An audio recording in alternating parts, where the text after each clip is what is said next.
Astronauts are notorious for pranking each other. But one of the greatest pranks ever pulled off was by Owen Garriott in 1973 aboard Skylab. Owen was up there and was radioing back to the ground station where Bob Crippen was manning the controls when Bob heard this. Skylab, Houston, AOS Carnarvon, 5 minutes. Hello, Houston? This is Skylab. Are you reading me down there? Skylab, this is Houston. I heard you all right, but I had a little difficulty recognizing your voice. Who we got on the line here? Oh, Houston, Roger. Well, I haven't talked with you for a while. Isn't that you down there, Bob? This is Helen here in Skylab. The boys hadn't had a home-cooked meal in so long, I thought I'd just bring one up. See you later, Bob. That is such an awesome prank, but there's a little more detail that Owen shared with us in another video some years later.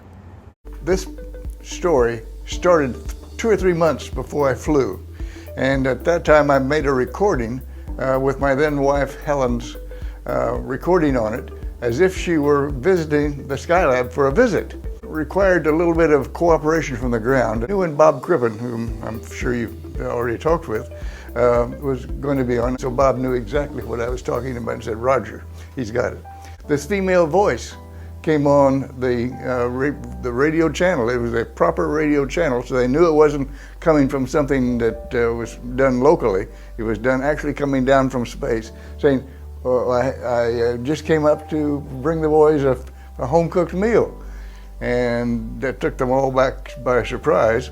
Bob Crippen had a short little two-way conversation that he knew ahead of time what was going to happen. So Bob participated in that discussion, already pre-planned on a sheet of paper. So he pulled out a sheet of paper before I got in contact. They never figured out what we had done. How in the world did this female voice come down from space on the radio channel?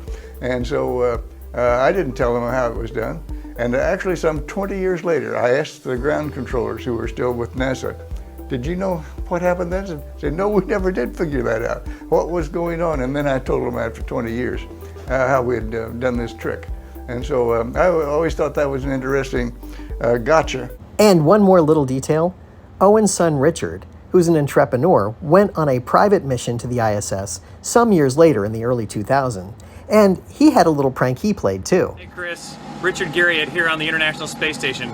Just wanted to let you know, mission accomplished. Your father has not only made it to space, but he's made it onto the International Space Station. The Volkovs were the first to have a father and son go into space, but the Garriotts weren't far behind.